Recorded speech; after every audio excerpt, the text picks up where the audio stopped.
You know what? I don't have the words for it, but if I grew up in this day and age, if I was a millennial or whatever they call them nowadays, I there would be no David Goggins.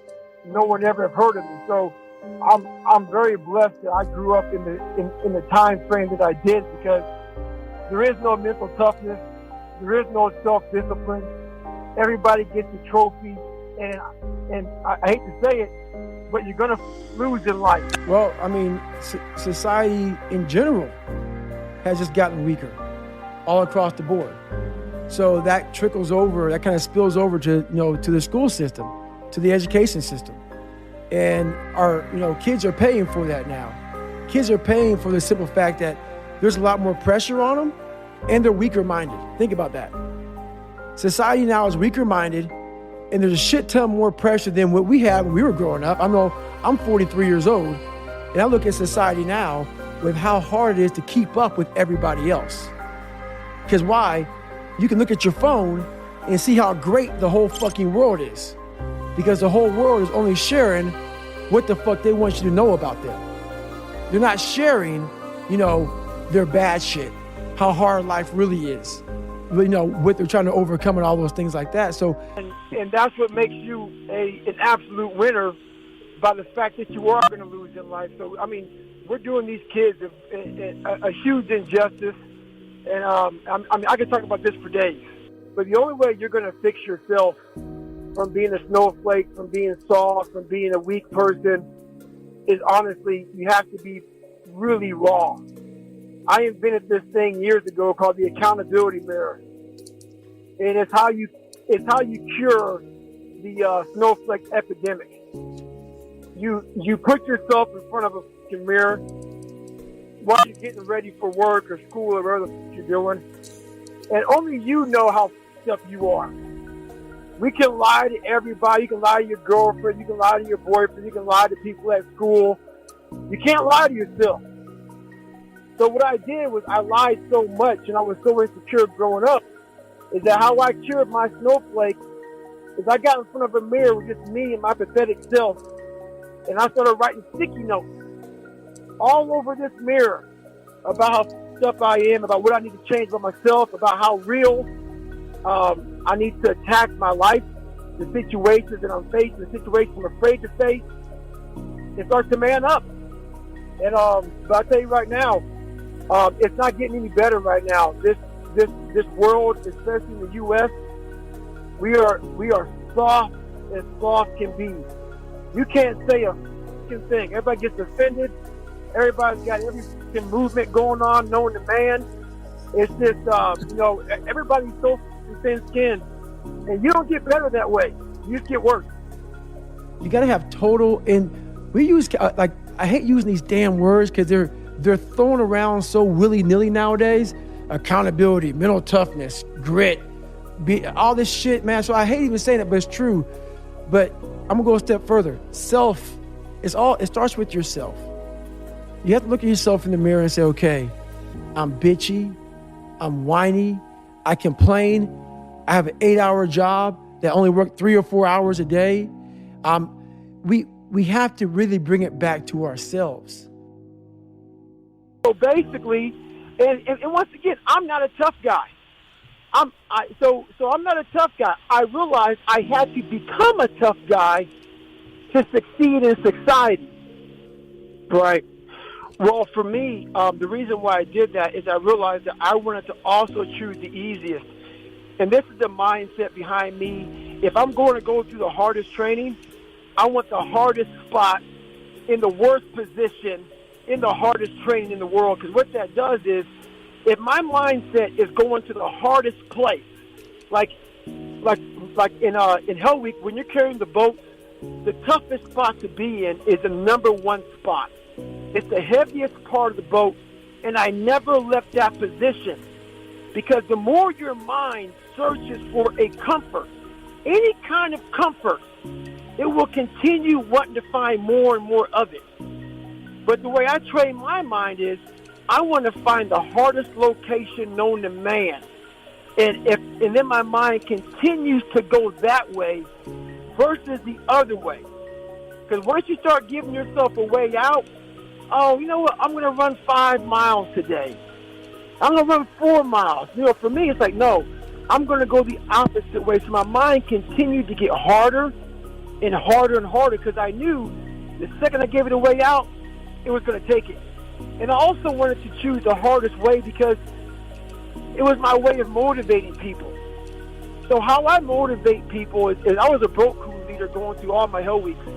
And how I motivate people is give me the suckiest mother thing on the planet Earth and watch me excel.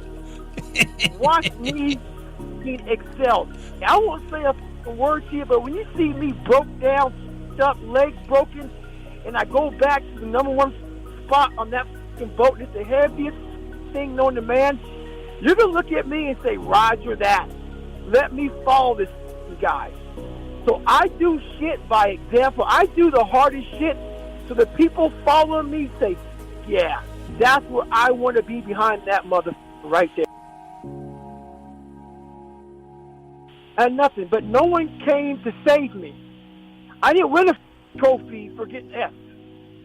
I was a bad student, and people told me I was a bad student, and people told me I was going to be a failure, and I was going to be a loser. While those words were harsh, you have two options when you have those words in front of you.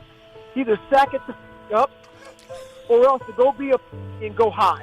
I mean, that's the thing about it. People think that this is something that's every day. Oh, it must be a routine for David. Yeah, it's a routine, but the routine goes like this.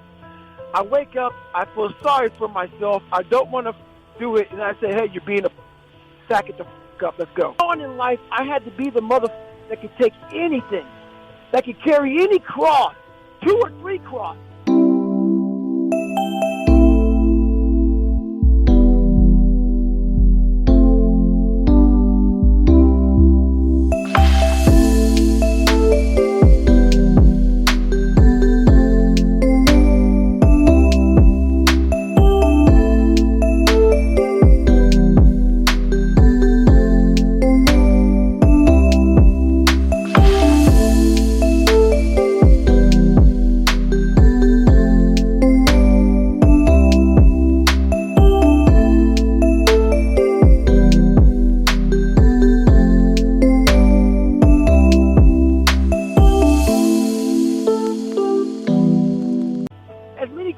So I developed this callous mind, a man that can walk through a fire and not get burned, who can take words and not say sticks and stones may break my bones.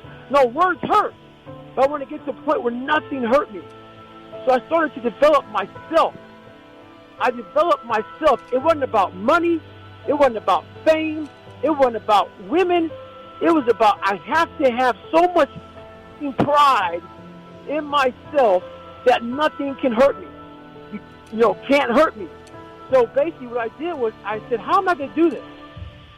I'm going to have to literally start doing things I don't want to do and doing them to the best of my ability, because that's where I started gaining this mental edge. I started realizing life isn't about all this bullshit. Life is about one thing: being proud of the person you see in the mirror. And once that started happening, the mind started callousing. And the more the mind started callousing, the more people couldn't with me anymore. And I became unstoppable mentally. We are our worst enemy, especially nowadays. We want everything to come over fucking night. All of our results have to come today. If I lose 106 pounds in less than 3 months, it's pretty daunting task. But if I had the mindset of I have to lose 106 pounds today, it took me 18 months. You would disappear. I disappear. I literally lost. I failed 3 times to be a Navy SEAL. It took me 18 months to be a Navy SEAL. The program's only 6 fucking months long. So what we have to do is we have to set our new norm, our new normal. What does that mean? Our new normal. When I was in SEAL training,